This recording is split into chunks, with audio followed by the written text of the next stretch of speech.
Good afternoon. Today's August 18, 2021. It's a Wednesday, and today we're talking about three major topics. Number one, the naturalization process or the application to become a citizen. Number two, the latest developments on COVID and the requirements in connection to that. Third, the problem or seeming impatience with the unscheduled hearings before the immigration courts. Now, first things first, a few weeks ago, President Biden directed the Immigration Service, the USIS, or United States Citizenship and Immigration Service, to streamline the naturalization process. What that means is that hopefully in the weeks to follow, the application could be expedited. Now, in this connection, I just want to point out that for people to apply for naturalization, you don't have to meet a certain income standard or threshold. You could belong to a low income bracket, and in fact, you could be a recipient or beneficiary of a state subsidy in any form and still be eligible for it. As a consequence of where you are and what you have, you could even apply for a waiver of the relevant fees for the naturalization application. Now, of course, there's a requirement that you should be able to read, write, and speak basic English. If you're 50 years old and you have been a green card for 20 years, or if you're 55 years old and you have been a green card or lawful permanent resident for 15 years, the English proficiency requirement could be waived. And also, if you have some medical conditions that could make it impossible for you to do so, such requirement could be waived as well. Of course, you have to pass certain questions or number of questions to proceed with the application. Now, briefly, I'd just like to point out that for you to be eligible, obviously you have been a resident of lawful permanent resident of the United States for a period of at least 4 years and 9 months prior to the application, because you could apply for your naturalization 90 days before the 5th anniversary regularly. But if you're married to a US citizen and that's how you got your green card, so to speak, the requisite requirement would be 3 years. I will discuss that in detail in some other episode, but that's what's going on insofar as the naturalization process is concerned. Now, second, the COVID situation here in New York, at least as of yesterday, Tuesday, and that's August 17, that's why I mentioned the date, there was already a requirement that if you were to do some indoor activities, you have to show proof that you were actually vaccinated. Now, if you're a resident of New York, I just want you to know there's such a thing as an app, New York State Wallet, wherein you could put in the required information and they could trace you as to when and what kind of vaccine and where you got your vaccine, at least in the state of New York. Obviously, if you're from another state, they will also try to check on the vaccine card that you have.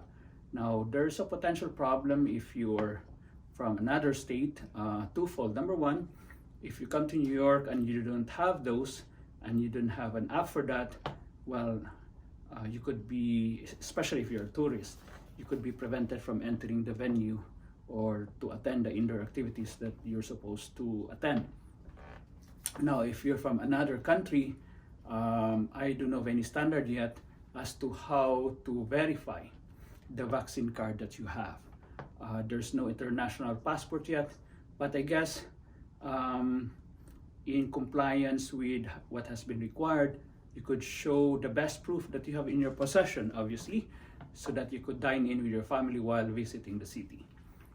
Just be aware of those requisite requirements that they may ask of you. Now, also, I'd just like to point out that in New York, I just like to stress this because I have so many people who came to me who said they didn't have any ID papers or legal status in the country, and they're worried as to how they could get the vaccine. Actually, I just read from the basic, our hometown newspaper, you could actually go to a city center, and there's no ID required. There's no question as to your immigration status, and you could have your vaccine shot. And in addition, if you go to a city administered center, you could actually, I don't know if it's still valid, but they're offering $100 for you and for each member of the family who decide to do that. Now, there's a related item that has just been announced also. I just want to point out that August 6th of a few weeks ago, CDC said there might be no need of a booster shot insofar as COVID is concerned. But then again, today, barely 2 hours ago, CDC and the federal government actually announced that there will be a booster shot available for people who are immunocompromised and for everyone else by September 20. Obviously, following the chronological order and priority of the groups that had the vaccines before. So that means, therefore, that while we're starting on our third shot, unfortunately, there are still millions in this country, at least, notwithstanding the fact that vaccines are available, still have to start with their initial shots. So the point being, the explanation given was that the first 2 shots might wane after a period of time. Now they're saying that by September 20, Moderna and Pfizer, I'm not a doctor, I'm just sharing with you what the news says, at least here in New York, booster shots are available by September 20. Johnson & Johnson might follow soon thereafter. But please, follow the news. I'm just giving heads up of what's available so that you're aware. And obviously, as I said, things could change drastically and fast. Also, I'm also acutely aware of what's going on with the rest of the world. I've read in the papers, obviously way back a couple of days ago, the World Health Organization was suggesting that the booster shots available be held in abeyance, suspended, until such time that the rest of the world could be vaccinated. Well, what they're saying is that the booster shots, insofar as the people are concerned, could be prioritized here in the United States and the rest of the world as well. The point being, everyone could be vaccinated insofar as, and as fast as possible, as conveniently as possible. Just so happen, I believe, that in this country, shots are readily available to everybody, and therefore, obviously, they'll be the first in line if they want to be vaccinated. The rest of the world, we have to prioritize. I believe there are 200 vaccines that have been donated already, in addition to the 50 more or less millions that have been administered here. And there's enough vaccines also for everyone here, for those who didn't have the vaccine and for those who are scheduled to have a booster shots. In fact, there's even a hospital here in New York, based on the news, that they actually started the third shot, the booster shot, for people who were or who are still undergoing cancer treatment, who are at risk, the high risk group of people. So until, the point is that at the end of the day, until and such time that everyone is vaccinated, we will never be out from this problem that we're in. All right, so that just to tell you what's going on. In a related note, New Zealand went on a lockdown for a single COVID case. That makes so much sense considering the size of the country. Probably there are roughly like 5 million people, and the capacity of the hospital, as well as the fact that only around 20% so far have been vaccinated. So it's just a question of how, when, and what protocol to follow. But back to where we are, we're on the third shot, booster shot by September 20. Please have yourselves vaccinated. Now, I want to note and stress that an indoor activity may include, all right, the building itself. So if you happen to be a client, the landlord might require that for you to enter the building, I mean, and also the office. We're not imposing that one yet because everyone that we know have been vaccinated already, including the clients.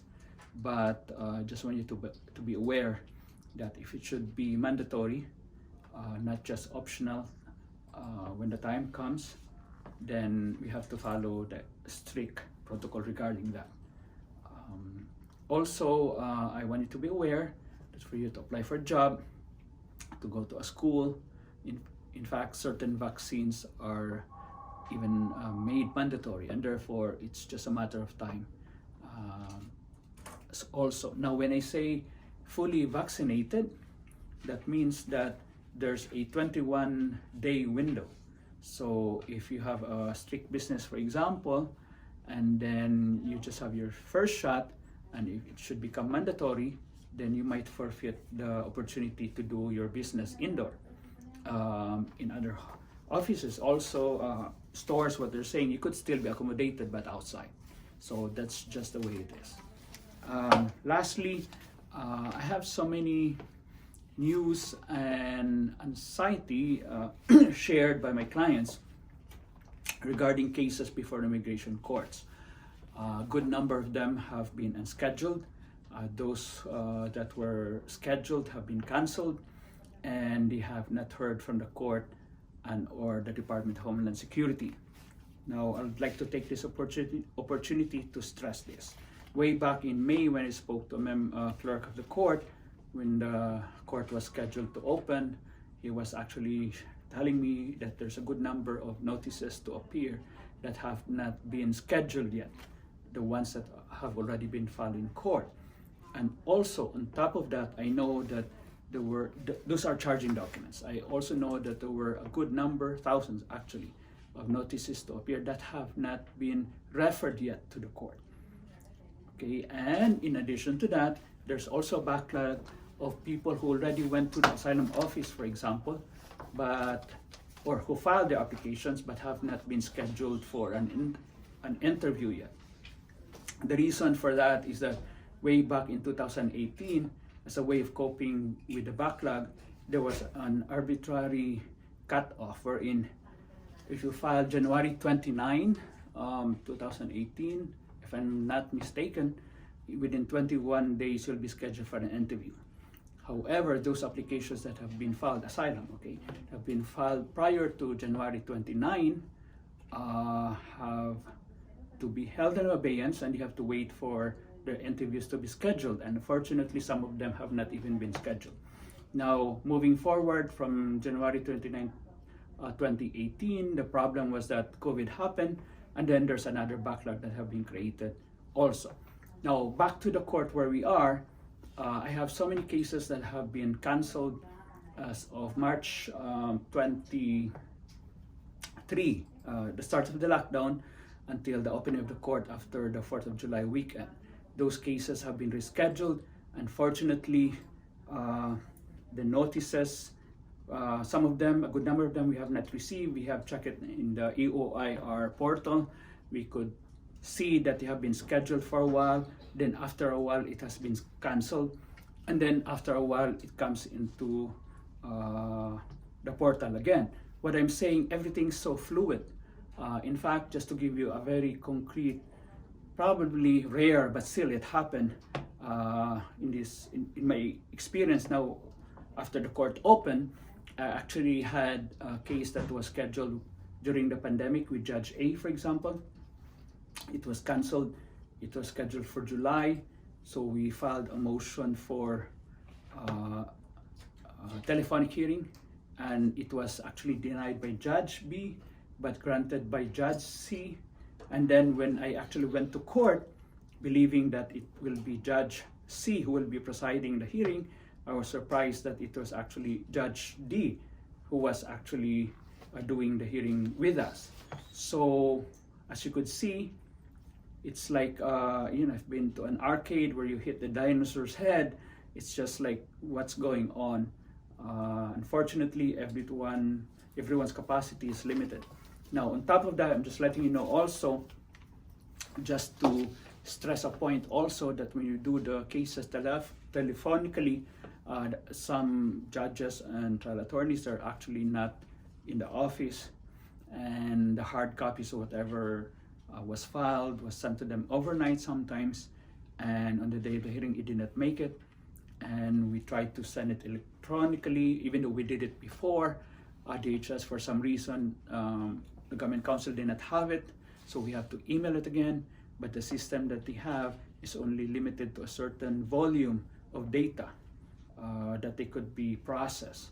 So we send it to the clerk, send it to the court, send it to DHS. So sometime it took us like 1 to 2 hours before we could actually start the case. And everyone is anxious to do the case, considering that the judges nowadays, at least in New York, they have scheduled 2 cases a day, 1 in the morning, 1 in the afternoon, and DHS also is anxious to do it. In any case, I just want you to be aware, back to what I was about to make, which probably got lost in the process.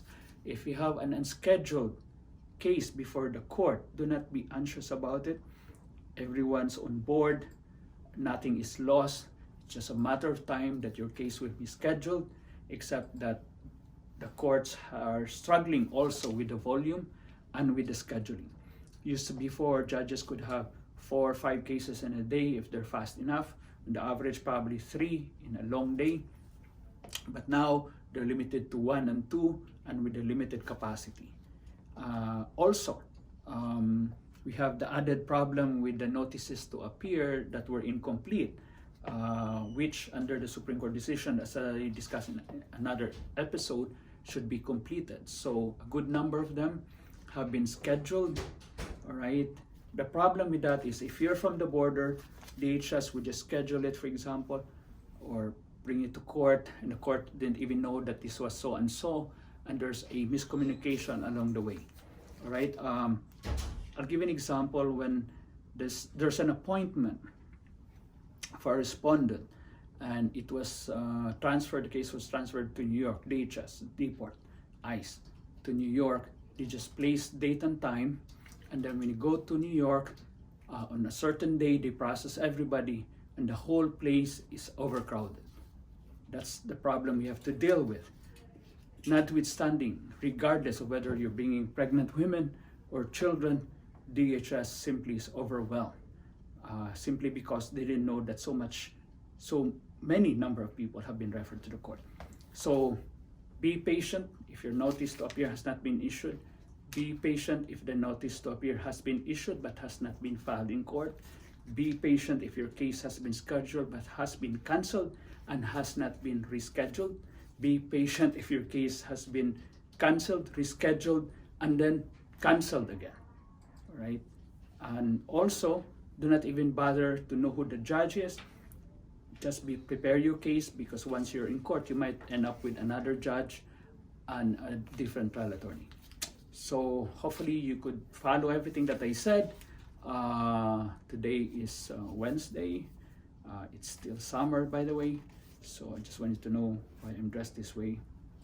Lighten up a little our day, an otherwise very, very long day.